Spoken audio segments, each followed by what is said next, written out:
Welcome to real news. ముందుగా headlines చూద్దాం. SRSP2 ప్రాజెక్టుకు రామిరెడ్డి దామోదర్ రెడ్డి పేరు ఖరారు. తుంగతుర్తి సభలో ప్రకటించిన ముఖ్యమంత్రి రేవంత్ రెడ్డి. నల్గొండకు గోదావరి జలాలు ఆయన చెలవేనన్న సీఎం. 24 గంటల్లోనే జీవో జారీ చేస్తామని వెల్లడి.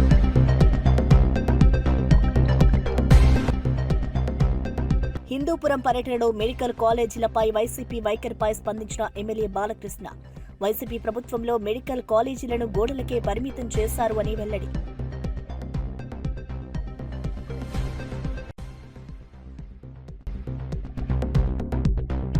వేములవాడ రాజన్న ఆలయం అభివృద్ధి పనులపై గందరగోళం.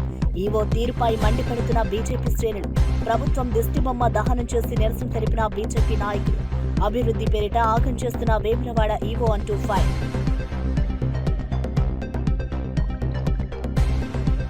మంత్రులు కొండా సురేఖ పొంగులేటి వివాదంపై స్పందించిన టీపీసీసీ చీఫ్. అది మా కుటుంబ సమస్య. సీఎం రేవంత్ నేను కూర్చొని సమస్యని పరిష్కరిస్తాం. కేవలం సమాచార లోపం వల్ల ఏర్పడిన సమస్య మాత్రమే అన్న మహేష్ కుమార్ గౌడ్. మహాత్మా గాంధీపై అనుచిత వ్యాఖ్యలు చేసిన నటుడు శ్రీకాంత్ అయ్యంగార్పై టీపీసీసీ ఉపాధ్యక్షుడు ఎమ్మెల్సీ బల్మూరి వెంకట్ ఫిర్యాదు చేశారు. జాతిపితపై అసభ్యకరంగా మాట్లాడిన వారికి తగిన శిక్ష తప్పదన్నారు. సైబర్ క్రైమ్ పోలీసులకు ఫిర్యాదు చేసి శ్రీకాంత్ను తమ అసోసియేషన్ నుంచి తొలగించాలని కోరారు. గాంధీ అహింసా సిద్ధాంతాలను దెబ్బతీయడం తీవ్రంగా ఖండించారు. దేశానికి మార్గదర్శకుడైన మహాత్ముడిపై ఇలాంటి వ్యాఖ్యలు చేయడం అసహ్యం కలిగిస్తుందని అన్నారు. ఈ ఘటనపై సినీ రాజకీయ వర్గాల్లో తీవ్ర ఆగ్రహం వ్యక్తమవుతోంది. నేషన్ మహాత్మా గాంధీ గారి గురించి చాలా అసభ్యకరంగా పదే ఉద్దేశపూర్వకంగా అదేదో ఫ్యాషన్ ఆ రకంగా మాట్లాడి కాంట్రవర్సీ చేస్తే లైమ్ లైట్లో వస్తానే ఉద్దేశంతో వాస్తవాలని ఏదైతే వక్రీకరించి చరిత్రని వక్రీకరించి ప్రజలకి ఒక బాధ్యత గల మెసేజ్ ఇవ్వాల్సిన స్థానంలో ఉన్న తను అడ్డగోలుగా ఏది పడుతుంది మాట్లాడితే బాధ్యత గల పౌరునిగా గాంధీయన్ ఐడియాలజీ నమ్ముకున్న వ్యక్తిగా మనోభావాలు ఎంతోమంది తెలంగాణ భారతదేశ ప్రజల మనోభావాలు దెబ్బతినే విధంగా తను మాట్లాడడం వలన రేపొద్దున ఈ విషయం వలన గ్రూప్స్గా విడిపోయి ప్రజలు కూడా కొట్టుకునే పరిస్థితి ఏర్పడుతుంది. కాబట్టి శాంతియుత వాతావరణం ఉండాలి. ఇటువంటి వ్యక్తులకి తగిన గుణపాఠము నేర్పించాలి. వాస్తవాలు అవాస్తవాలుగా చిత్రీకరించి ఫాదర్ ఆఫ్ ది నేషన్ గురించే తప్పుగా మాట్లాడితే వారిపైన చర్యలు చేపట్టాలని చెప్పి నేను సైబర్ క్రైమ్లో ఆల్రెడీ తనపైన కంప్లైంట్ రిజిస్టర్. మెడికల్ కాలేజీలను ప్రైవేటీకరణ చేస్తారా అని మాజీ మంత్రి సిదిరి అప్పలరాజు మండిపడ్డారు. తానే కాలేజీలను ప్రారంభించాలని చంద్రబాబు చెప్పుకోవడం హాస్యాస్పదమని వ్యాఖ్యానించారు. వైద్య విద్యను వాణిజ్యంగా మార్చే ప్రయత్నం ఎక్కడా జరగలేదని అన్నారు. దేశంలో ఇలాంటి ప్రభుత్వం ఎక్కడా లేదని విమర్శించారు. ప్రజల ఆరోగ్యంపై రాజీ పడే విధానాలను ప్రజలు గమనిస్తున్నారని తెలిపారు. మెడికల్ రంగంలో పేదలకు విద్య అందుబాటులో ఉంచేందుకు జగన్ ప్రభుత్వం కృషి చేస్తుందని అన్నారు. మాకెవడేం చేయగలడు అన్నటువంటి తలబిరుస్తూ ఈ ప్రభుత్వం మొదలుపెట్టేసింది. మెడికల్ కాలేజీలను ఎవరైనా ప్రైవేటీకరణ చేస్తారా? ఇంత సిగ్గుమాలిన ప్రభుత్వం దేశంలో ఎక్కడైనా ఉంటుందా? రాక వచ్చినటువంటి ఒక గొప్ప అవకాశం చంద్రబాబు నాయుడు గారు. చెప్పుకోపోని నేనే ఈ కాలేజీలు మొదలుపెట్టానని గొప్పగా చెప్పుకోండి. మీరు ఎవడొద్దన్నాడు? ఇప్పుడు మొదలు కాని కాలేజీల్ని నిర్మాణాలని నిరాటంకంగా కొనసాగించి ఆ క్రెడిట్ మీరు తీసుకోండి. ఎవరొద్దన్నారు?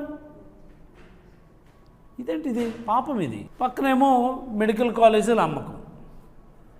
ఈ మాదిరి చూసుకుంటే ఈ రాష్ట్రంలో మెడికల్ అండ్ హెల్త్ రంగం అన్నటువంటిది పూర్తిగా నిర్వీర్యం అయిపోయింది. 108 కనబడడం లేదు, 104 కనబడడం లేదు. ఫ్యామిలీ ఫిజిషియన్ కాన్సెప్ట్ అంటే మర్చిపోయారు. అసలు ఈ రాష్ట్రంలో మెడికల్ అండ్ హెల్త్ రంగం అన్నటువంటిది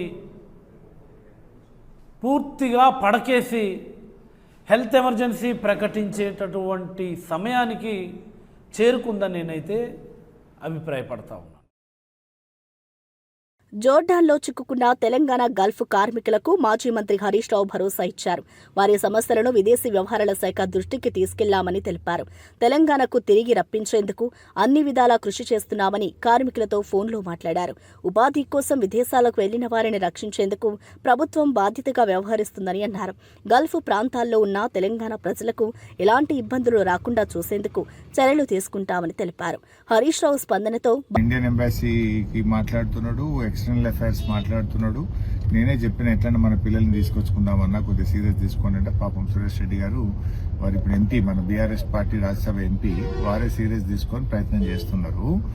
అయితే ఇప్పుడు ఆ పెనాల్టీ ఏదో వేస్తారట జనరల్గా, అది తక్కువ చేసి కొద్దిగా తక్కువ పెనాల్టీ వేసేటట్టు చేస్తే ఏదైనా కట్టి మిమ్మల్ని బయటకు తీసుకొచ్చుకుందామని ప్రయత్నం చేస్తున్నాము. ఎక్కువ నేను పర్సూ చేస్తాను. ఆ ప్రదీప్ అగర్వాల్ నంబర్ తీసుకొని కూడా మాట్లాడతాను. మీరు సురేష్ రెడ్డి గారితో ఫోన్లో టచ్లో ఉండండి, మెసేజ్ కానీ ఫోన్ కానీ. నేను కూడా టచ్లో ఉంటాను. వీలైనంత తొందరగా దానికి ఒక పరిష్కారం తీసుకుంటాం. పెనాల్టీ అంటే పెనాల్టీ కట్టేంత వెళ్ళలేదు సార్. ఏంటంటే 1 year అది ఇక్కడ కంట్రీలే లేదన్నారు సార్. ఎందుకంటే ఇతరులు వేరే కంపెనీలు ఉన్నారు సార్ మన తెలంగాణలో. పెనాల్టీ అనేది లేదు సార్. చాలా చిరుపోయారు. దాని ఉద్దేశంతో మేము అంటున్నాం సార్. అదే ఉన్నారు సార్ మాట్లాడుతున్నాం బెట్ట, పెనాల్టీ వేయొద్దనే మాట్లాడదాం. ఒకవేళ ఏదన్నా వేసినా తప్పది అనుకుంటే మేము గట్టినా తీసుకొస్తాం. లేరా బాబు, తొందరపడకు, టెన్షన్ పడకుండా. మిమ్మల్ని ఎవడో బ్రోకర్ మోసం చేసిండు, బట్ అక్కడ దేశం యొక్క పద్ధతులు ఉంటాయి, తెలుసుకోండి మీరు కూడా. మన సురేష్ రెడ్డి గారు కూడా తెలుసుకుంటున్నారు, నేను కూడా తెలుసుకుంటా. తొందరగా ఎంత వేయకుండా తొందరగా మేము తీసుకొస్తాం. సరే సార్, ఖచ్చితంగా సార్. ఒక విషయం సార్, చెప్పండి. సార్ ప్రాబ్లం ఏంటంటే సార్ వాళ్ళు చెప్పింది తోట పని చెప్పిన పనే ఉంది సార్. పని గురించి ప్రాబ్లం లేదు. కాకపోతే మాకు ఫుడ్ వల్ల స్టార్టింగ్ నుంచి ప్రాబ్లమే ఉంది సార్. ఫుడ్ బాగాలేదా? సరిపోయి అన్నం పెట్టడం లేదు సార్. అన్నం పెట్టు సార్ స్టార్టింగ్ 5-6 సంవత్సరాల అబ్బాయి తింటాడు సార్. పగటన్నం పెట్టేది, పొద్దుకి పెట్టేది, అదే కొలుతారు. అదే అయితే అన్నం సరిపోక మేము వచ్చిన వారం 10 రోజుల సార్ని కూడా చెప్పినాం, ఎవరు పట్టించుకోలే, పెట్టలేదు. తర్వాత 3 నెలల నాటికి మేమందరం ఒక రోజు పని చేసినాం సార్. ఇటుతోటే సార్ ఇవంతా రెస్పాండ్ వచ్చింది సార్. చాలా థ్యాంక్ యూ సార్. మేము చాలా మీ నుండి ట్వీట్ వచ్చిందంటే మేము ధైర్యపడలేదు సార్. నేను వాళ్ళకు కూడా చెప్పిన నాన్న, వాళ్ళ బీజేపీ కేంద్ర మంత్రులు కిషన్ రెడ్డి, సంజయ్ కూడా ట్వీట్ ట్యాగ్ చేసిన, ఎక్స్టర్నల్ అఫైర్స్ కు ట్యాగ్ చేసిన, మన స్టేట్ గవర్నమెంట్ కు ట్యాగ్ చేసిన, ప్రయత్నం చేస్తున్నా, అన్ని రకాలుగా ప్రయత్నం చేస్తున్నా బాబు. మీ భరోసాతోటి సార్ ఇంత ధైర్యంగా ఉన్నాం సార్. చాలా ధన్యవాదాలు సార్. తప్పకుండా బాబు, కాపాడుకుంటాం బేటా, తొందరగా మిమ్మల్ని తీసుకొస్తాం. Thank you. ఇక మంత్రి వివేక్ వెంకటస్వామి సంచలన వ్యాఖ్యలు చేశారు. తనపై కొందరు కుట్రలు పన్నుతున్నారని, మంత్రి అడ్లూరి లక్ష్మణ్ను రెచ్చగొట్టి విమర్శలు చేయిస్తున్నారని తెలిపారు. లక్ష్మణ్ తనపై ఎందుకు విమర్శలు చేస్తున్నారో అర్థం కావడం లేదని అన్నారు. లక్ష్మణ్ వస్తే తాను వెళ్లిపోతానన్న వార్తలు అబద్దమని స్పష్టం చేశారు. రాజకీయాల్లో లక్ష్మణ్ను ప్రోత్సహించింది తన తండ్రేనని అన్నారు. కష్టపడి పనిచేస్తున్న తనను లక్ష్యంగా చేసుకుని చేస్తున్న ఈ కుట్రలు కాంగ్రెస్ విలువలను దెబ్బతీస్తాయని ఆవేదన వ్యక్తం చేశారు.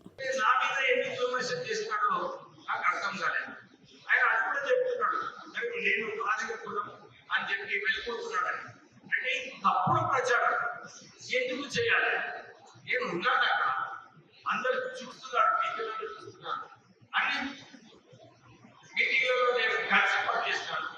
అసలు వాడు రాజకీయాలలో వచ్చినప్పుడు కాకా వెంకటస్వామి గారే వారిని ప్రోత్సహించి ఒక సెక్రటరీ యూత్ కాంగ్రెస్ లో ఉన్నాడు, వారికి ప్రోత్సహించాలని చెప్పి మొదటి కాంగ్రెస్ టికెట్ లక్ష్మణ్ కుమార్ ఇచ్చింది కాకా వెంకటస్వామి. మర్చిపోతున్నాడు ఆయన. ఇంకొక విమర్శ చేస్తున్నాడు. కాకా వెంకటస్వామి గారు 5th October నాడు ఏదైతే జయంతి సందర్భంగా ప్రభుత్వం దీన్ని సెలబ్రేట్ చేయాలని రేవంత్ రెడ్డి గారు జీవో ఇచ్చారు. దాని ప్రకారంగానే బర్త్డే సెలబ్రేషన్ కార్డ్ ప్రింట్ చేస్తారు. అది కల్చర్ డిపార్ట్మెంట్ కార్డ్ ప్రింట్ చేస్తారు. దాంట్లో ఎవరెవరి సంబంధంలో గొడవలు కేవలం మాదిగా దీన్ని వాడుకొని విమర్శించడం సరైన పద్ధతి కాదు. ఎస్సీస్ అందరూ కూడా ఎక్కడ పోయినా కానీ విమర్శ ఉంటుంది. మనము కలిసి కొట్లాడతాం. మనం 18% రిజర్వేషన్ తీసుకున్నాం. మనం మంచి మన ఆఫీసర్లందరినీ కూడా మనము ప్రభుత్వంలో కాపాడుకునే అవసరం. ఎందుకంటే నేను చాలా మంది వస్తున్నారు కానీ ఏసీబీలో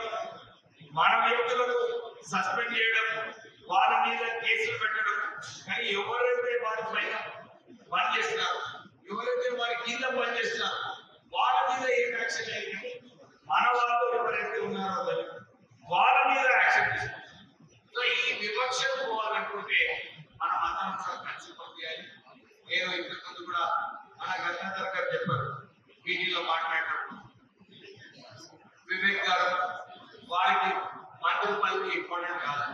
నిజంగా చెప్పాలంటే నాకు ఒక ఆశ ఉండే, మా నాన్నగారు మంత్రి పదవిలో ఉండే, నేను ఒక్క రోజు మంత్రి అయితే సరిపోతుందని అనుకున్నాను. ఇప్పుడు నాకు మంత్రి పదవి మీద మోసు లేదు. నేను కేవలం ప్రజలకు సేవ చేయాలి, ప్రజలకు ఉపయోగపడితే, నా వల్ల ప్రజలకు ఉపయోగపడితే చాలని అనుకున్నాను. ఇప్పుడు ములుగు జిల్లా తాడ్వాయిలోని సమ్మక్క సారలమ్మ వన దేవతలను కాంగ్రెస్ నేతలతో కలిసి దర్శించుకున్నారు మంత్రి సీతక్క. మొక్కులు చెల్లించారు. అనంతరం ముఖ్య కార్యకర్తల సమావేశంలో పాల్గొని అభివృద్ధి సంక్షేమ పథకాలను ప్రజల్లోకి తీసుకెళ్లాలని సూచించారు. రాష్ట్రంలో మహిళా ప్రగతి అంటే సమాజ ప్రగతేనని సీఎం రేవంత్ రెడ్డి అంబేద్కర్ స్ఫూర్తితో పనిచేస్తున్నారని తెలిపారు. ప్రతి మహిళకు వడ్డీ లేని రుణాలు, పేదల కోసం రేషన్ కార్డులు, రైతు రుణమాఫీ వంటి పథకాలతో ప్రజల నమ్మకం గెలుచుకున్నామని పేర్కొన్నారు. బీఆర్ఎస్, బీజేపీలు విమర్శలకే పరిమితమని అన్నారు. కాంగ్రెస్ కార్యకర్తలు ప్రజల మధ్య ఉండి ప్రభుత్వం చేస్తున్న సేవలను వివరించాలన్నారు. ఈ యొక్క గద్దెల ప్రాంగణాన్ని పునరుద్ధరించాలి, అద్భుతంగా నిర్మాణం చేసి 1000 ఏళ్లు భక్తులకు అందుబాటులో ఈ టెంపుల్ ఉండాలి, గుడి ఉండాలి సమ్మక్క సారలమ్మ అనే ఉద్దేశంతో మరి వారు కూడా యుద్ధ ప్రాతిపదికన తీసుకొని పనిచేస్తూ ఉన్నారు. గత వారం క్రితం పనులు కూడా మొదలు పెట్టడం జరిగింది. కాబట్టి ఇప్పటికీ ఈరోజు చూస్తే సండే అయినప్పటికీ కూడా విపరీతంగా జాతర రాకముందే భక్తులు పెద్ద ఎత్తున వస్తున్నారు. భక్తులకు కూడా మొన్న ముఖ్యమంత్రి గారు వచ్చిపోయిన తర్వాత మేడారానికి చాలా మందికి ఇంకా ఇక్కడ జరుగుతున్నటువంటి పనుల గురించి కూడా బాగా తెలిసి ఇంకా విశ్వాసంతో, విశ్వాసంతో, నమ్మకంతో భక్తులు పెద్ద ఎత్తున వస్తూ ఉన్నారు. అన్ని ఏర్పాట్లు ఇప్పటి నుంచే మొదలు పెడతా ఉన్నాం. ముఖ్యంగా పోలీసు అధికారులు కానీ, శానిటేషన్ కానీ ఇవన్నీ మరి ఎప్పటికప్పుడు సంసిద్ధం చేసుకుంటూ పర్మనెంట్ స్ట్రక్చర్ కోసం కూడా ఆల్రెడీ వర్క్ స్టార్ట్ అయింది. తొందరలోనే ఇక్కడ గ్రనైట్స్ తీసుకొచ్చి కూడా నిర్మాణం మొదలు పెట్టడం జరుగుతుంది. ముఖ్యంగా పాత చుట్టూ ఉన్నటువంటి సాలారం కూడా ఇప్పటికిప్పుడు తీసేయకుండా మరి కొత్తది నిర్మాణం అవుతున్న క్రమంలో తీసేస్తే ఎక్కువ రోజులు భక్తులకు కూడా మరి రావడానికి సౌకర్యవంతంగా ఉంటుందనే ఉద్దేశంతో అధికారులు, అదేవిధంగా పూజారులు, మరి ఆర్కిటెక్చర్స్ మేమందరం కలిసి ఈ యొక్క గుడి నిర్మాణంలో భాగం పంచుకోవడం మా అదృష్టంగా భావిస్తా ఉన్నాం. ఖచ్చితంగా మాకు కూడా రోజులు తగ్గిపోతూ ఉన్నాయి, భక్తులు కూడా రోజులకు పెరుగుతూ ఉన్నారు. కాబట్టి యుద్ధ ప్రాతిపదికన ఈ వర్క్ను చేస్తున్నందుకు ముఖ్యమంత్రి గారికి, ఇన్ఛార్జ్ మినిస్టర్ పొంగులేటి శ్రీనివాసరెడ్డి గారికి, అదేవిధంగా ఎండోమెంట్ మినిస్టర్ సురేఖక్క గారికి, మా tribal welfare minister Adluri Laxman గారికి, మా జిల్లా కలెక్టర్ దివాకర గారికి, పర్యవేక్షణ ఉన్నటువంటి ఎస్పీ గారు, ఇతర పోలీసు అధికారులు, జిల్లా యంత్రాంగం అందరికీ కూడా పేరు పేరున నమస్కారాలు. పూజారులు మేమందరం మళ్ళీ మీటింగ్స్ పెట్టుకొని ప్రతి స్టెప్ మరి ప్రతి అద్భుతంగా మా పూజారులు కానీ, మా పిల్లలు కానీ రాబోయేటువంటి గుడి నిర్మాణంలో మా ఆదివాసుల చరిత్ర, ముఖ్యంగా సమ్మక్క సారలమ్మ, గోవిందరాజు, పగిడిద్దరాజు కుటుంబాల చరిత్ర, పూజార్ల వంశ చరిత్ర ఇవన్నీ కూడా అద్భుతంగా కట్టడాల మీద రావడం నిజంగా ఈ జన్మకు మాకు ఇది ఒక గొప్ప అవకాశంగా మేము భావిస్తా ఉన్నాం. కాబట్టి కొంతమంది రకరకాల ప్రచారాలు చేసినప్పటికీ మా అందరికి ఒకటే చిత్తశుద్ధి, నన్ను కన్నది సమ్మక్క సమ్మయ్య, కానీ దీవించి ఈ స్థాయికి తీసుకొచ్చి పునర్జన్మనిచ్చి నాకు ఒక జీవితాన్ని ప్రసాదించింది మరి ఈ సమ్మక్క సారలమ్మ, పగిడిద్దరాజు, గోవిందరాజు, ఈ ములుగు ప్రాంత ప్రజలు. కాబట్టి ఖచ్చితంగా ప్రజాసేవలో ఉంటాం. ఈ తల్లుల యొక్క గొప్ప కీర్తిని ఎక్కడ కూడా ఇంచు కూడా తగ్గకుండా ముందుకే తీసుకెళ్తాం తప్ప ఎక్కడ కూడా ఏ చిన్న ప్రాబ్లం రాకుండా గుడి నిర్మాణం కూడా చేపడతామని భక్తులకు అందరికీ తెలియజేస్తూ అందరికీ నమస్కారం. తుంగతుర్తి నియోజకవర్గంలో దివంగత నేత రామ్రెడ్డి దామోదర్ రెడ్డి సంస్మరణ సభలో పాల్గొన్న ఉప ముఖ్యమంత్రి భట్టి విక్రమార్క ఘన నివాళులర్పించారు. కాంగ్రెస్ అంటేనే దామోదర్ రెడ్డి, ఆయనంటేనే కాంగ్రెస్ అని అన్నారు. 1985లో పార్టీ ప్రతికూల పరిస్థితుల్లోనూ కాంగ్రెస్ జెండాను ఎగురవేశారని గుర్తు చేశారు. సిద్ధాంతాలకు కట్టుబడి ప్రజల కోసం పోరాడిన ఆయన త్యాగం చిరస్మరణీయమని అన్నారు. ప్రజాప్రభుత్వం ఆయన ఆశయాలను ముందుకు తీసుకెళ్తుందని తెలిపారు. ప్రజల మనసుల్లో దామోదర్ రెడ్డి శాశ్వతంగా నిలిచిపోతారని పేర్కొన్నారు. అడుగులో అడుగు వేస్తూ ఈ జిల్లా దాటేంత వరకు నా వెన్నంటి ఉండి నడిపించినటువంటి ఒక గొప్ప సోదరుడు ఈరోజు మా మధ్య, మనందరి మధ్య లేనందుకు నిజంగా చింతిస్తా ఉన్నాం. చాలా బాధాకరంగా కూడా ఉంది. ఆయన జీవితం మొత్తం కూడా ప్రజలకే అంకితమై పనిచేసి చివరి వరకు కూడా ప్రభుత్వాలతో మాట్లాడుతూ సంక్షేమ కార్యక్రమాలను ప్రజలకు అందించడం కోసమే పరితపించారు. ప్రతిపక్షంలో ఉన్నా లేకపోతే అధికార పార్టీలో ఉన్నా, అటు శాసనసభలో కానీ లేకపోతే ప్రత్యేకమైనటువంటి సమావేశాల్లో కానీ ఎప్పుడు కూడా ప్రజల పక్షాన్ని వారు మాట్లాడుతూ ఉండేవారు. అనాదిగా సుదీర్ఘకాలం రాజకీయ జీవితాల్లో ఉన్నప్పటికీ కూడా ఎప్పుడు ప్రత్యేక తెలంగాణ వాదం వచ్చినా కూడా ప్రతి సందర్భంలో ప్రత్యేక తెలంగాణ కోసం నేనున్నాను అంటూ గళమెత్తి తెలంగాణ కోసం కొట్లాడినటువంటి ధీరోదత్త నాయకుడు శ్రీ రామిరెడ్డి దామోదర్ రెడ్డి గారు, వారు మన మధ్య లేకపోవటం నిజంగా మనందరి దురదృష్టంగా నేను భావిస్తూ ఉన్నాను. వారి ఆత్మకి శాంతి చేకూరాలని, వారి నమ్మిన ఆశయాల్ని, సిద్ధాంతాల్ని తప్పనిసరిగా కాంగ్రెస్ పార్టీ ముందుకు తీసుకొని పోతుందని, వారు చెప్పిన ఆలోచనల్ని రాష్ట్ర ప్రభుత్వం అమలు చేస్తూ ముందుకు పోతుందని, వారు ఏ రాష్ట్ర ప్రజల సంక్షేమం కోసం, ఏ తెలంగాణ రాష్ట్రం అభివృద్ధి చెందాలని, ప్రత్యేక రాష్ట్రం కావాలని, తద్వారా ఈ రాష్ట్రం సర్వతోముఖంగా సామాజిక న్యాయంతో ముందుకు పోవాలని ఆశించారో వారి ఆశల్ని నిజం చేస్తూ ఈ రాష్ట్ర ప్రభుత్వ పరిపాలన కొనసాగుతుందని చెప్పి అటువంటి ఆలోచన పాలనతోనే వారికి మేము ఘనమైన నివాళులు అర్పిస్తామని కూడా ఈ సందర్భంగా మనం చేస్తా ఉన్నాం. ఆయన అశేషంగా ఉమ్మడి నల్గొండ జిల్లాలోనే కాదు, ఉమ్మడి ఖమ్మం జిల్లాలోనే కాదు, రాష్ట్ర వ్యాప్తంగా ఆనాడు ఉమ్మడి రాష్ట్రంలో కూడా ఉన్నటువంటి వివిధ జిల్లాల్లో వారికి ప్రత్యేకమైనటువంటి అభిమానులు ఉన్నారు. ఈరోజు వారి కుటుంబ సభ్యులకి, వారి అభిమానులందరికీ కూడా నా ప్రగాఢమైనటువంటి సానుభూతిని తెలియజేస్తూ వారి ఆత్మ శాంతి చేకూరాలని భగవంతుడిని కోరుకుంటూ నేను ముగిస్తా ఉన్నాను. నమస్కారం. జూబ్లీహిల్స్ నియోజకవర్గ ఉప ఎన్నికల వేడి రాజుకుంటున్న వేళ BRS working president KTR Congress ప్రభుత్వంపై నిప్పులు చెరిగారు. జూబ్లీహిల్స్ ప్రజలు అభివృద్ధికి చిహ్నమైన కారు గుర్తుకు ఓటేస్తారో లేక విధ్వంసానికి ప్రతీకగా మారిన బుల్డోజర్ను ఎంచుకుంటారో తేల్చుకోవాలని సూటిగా ప్రశ్నించారు.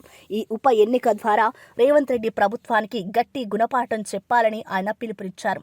ఆదివారం తెలంగాణ భవన్లో షేక్పేట్ డివిజన్కు చెందిన బీజేపీ సీనియర్ నాయకులు చెర్కా మహేష్ తన అనుచరులతో కలిసి బీఆర్ఎస్ లో చేరిన సందర్భంగా ఏర్పాటు చేసిన సమావేశంలో కేటీఆర్ ఈ ఘాటు వ్యాఖ్యలు చేశారు.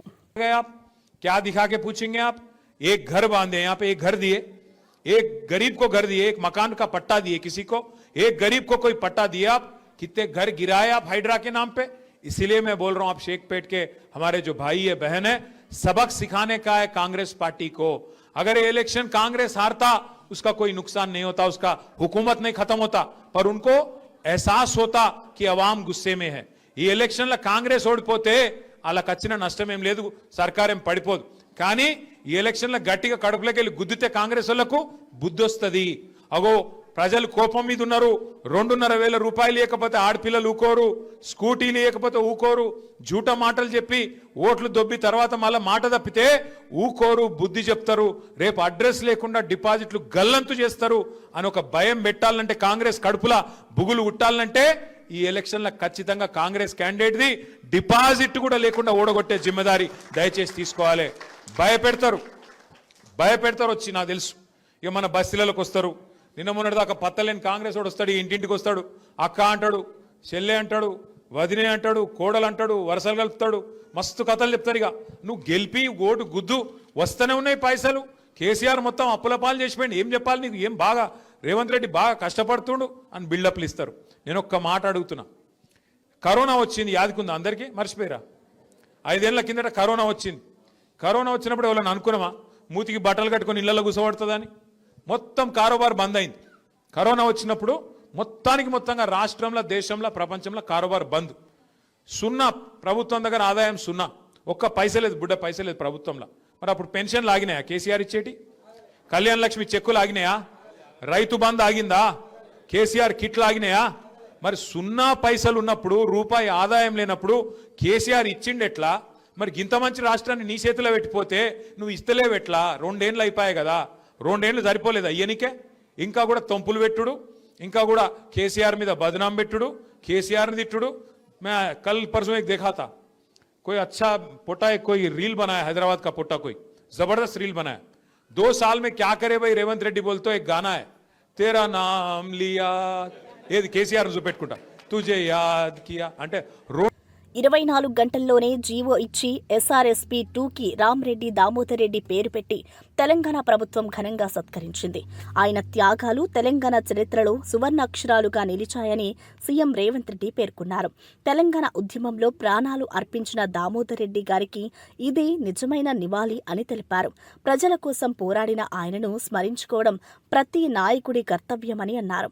ప్రజల సంక్షేమం కోసం ఆగకుండా పనిచేసిన ఆయనకు సముచిత గౌరవం ఇచ్చినందుకు రాష్ట్ర ప్రభుత్వం అభినందనలు అందుకుంటోంది.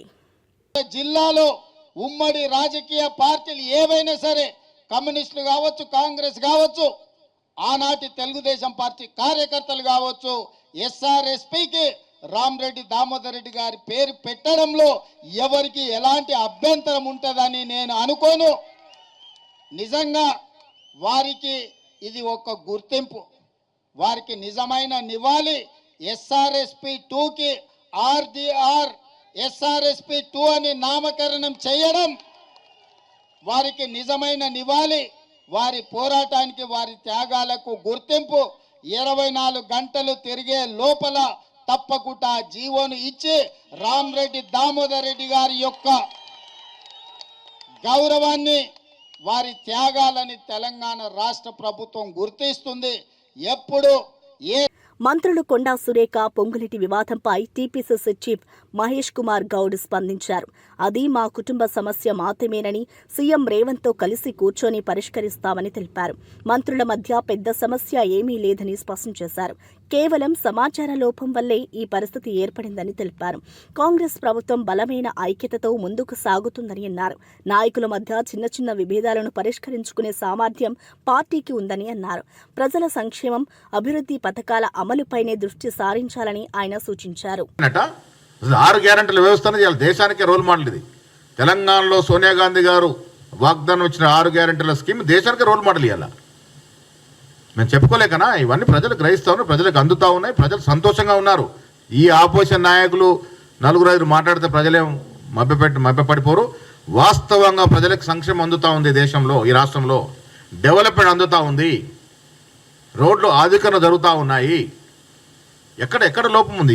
రమ్మనండి చర్చకి, ఏ నాయకుడు వస్తాడో రమ్మనండి, మేము చర్చకు సిద్ధంగా ఉన్నాం.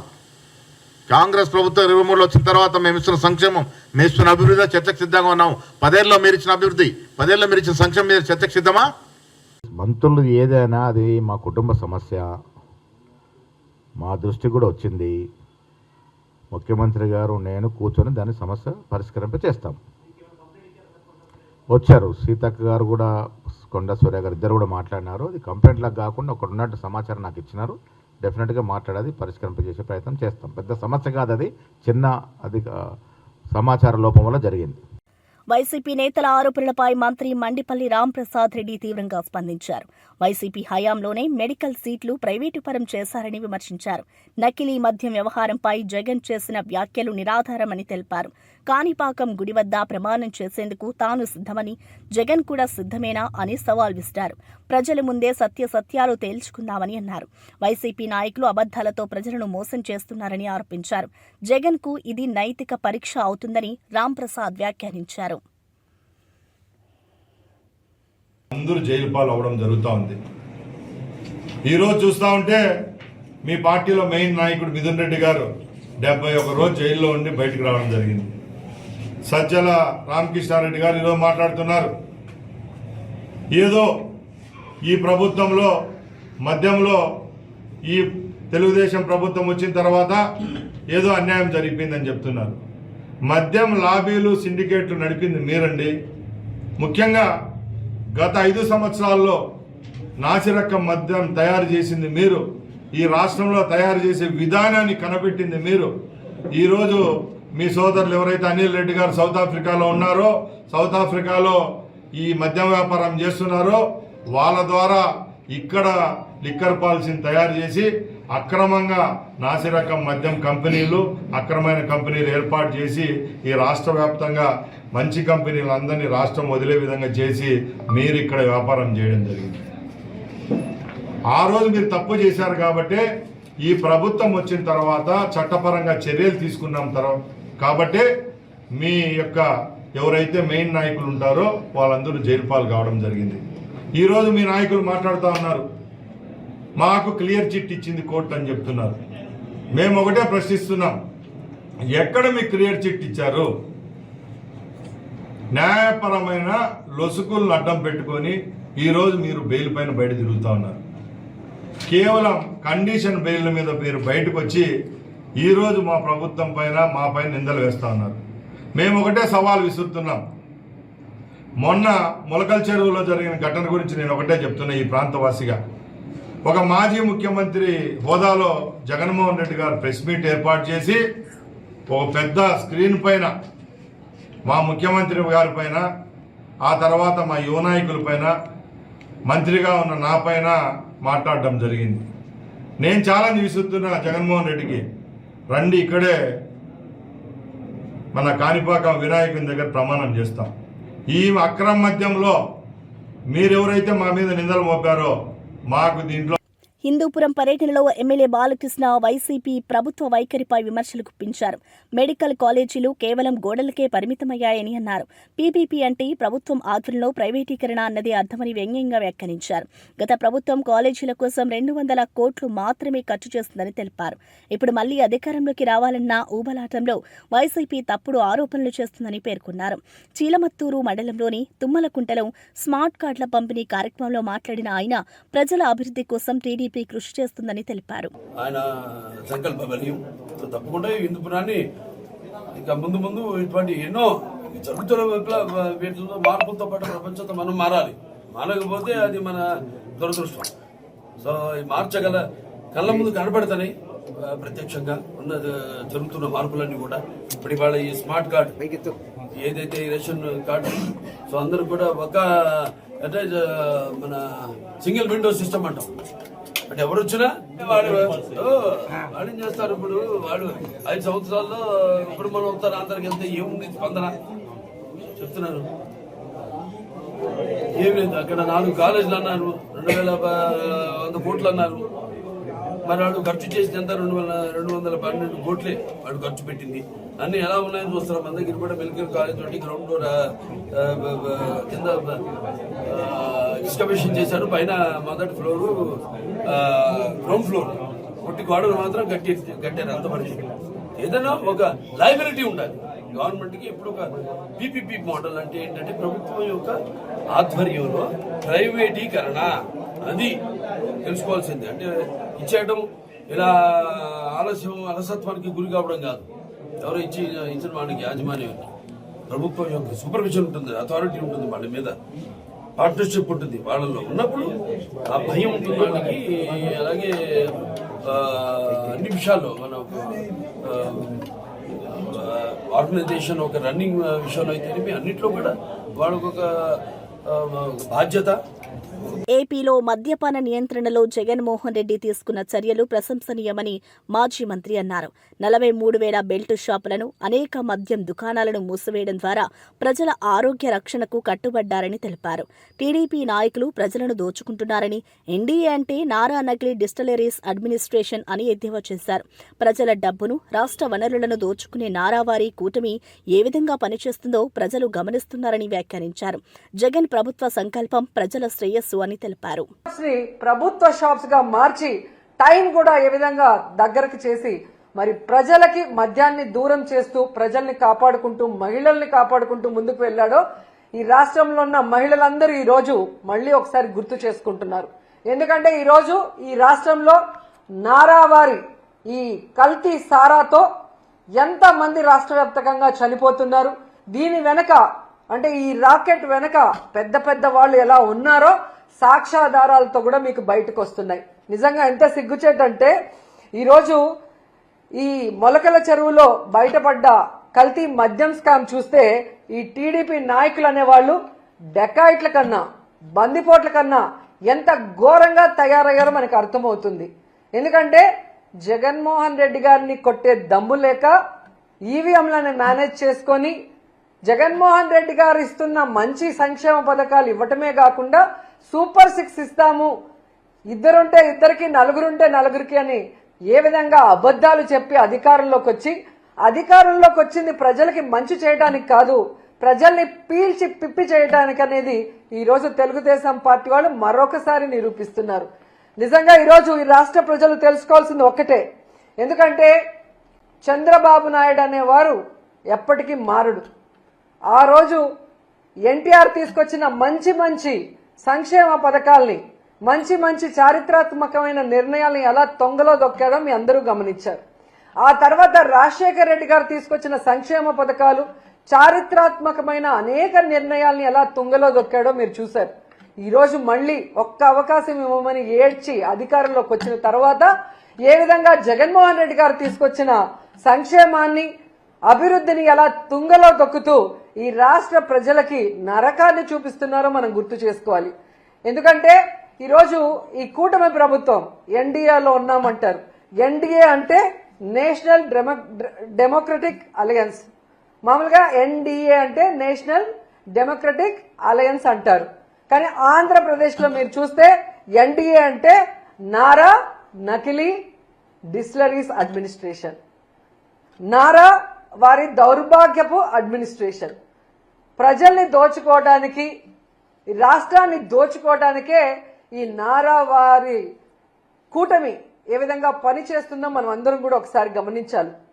ఎందుకంటే ఈరోజు ఈ కల్తీ సారాన్ని తయారు చేసేది ఎవరు, దీన్ని బెల్ట్ షాపులు, బార్లు, పర్మిట్ల రూమ్ ద్వారా ప్రజల వద్దకు చేరుస్తుంది ఎవరు, దీనివల్ల ప్రజల ప్రాణాలు తీస్తుంది ఎవరు అంటే పై నుంచి కింద వరకు మొత్తం తెలుగుదేశం పార్టీకి సంబంధించిన నాయకులు అనేది స్పష్టంగా మనకు ఈరోజు సాక్ష్యాధారాలతో కూడా దొరికిపోయింది. ఎందుకంటే ఈరోజు ఏ జిల్లాలో చూసినా మన మొలకల్ల చెరువు నుంచి చంద్రబాబు నాయుడు గారి ఇంటి వరకు మీరు చూస్తే ఇవి బులెటిన్ విశేషాలు. చూస్తూనే ఉండండి రియల్ న్యూస్.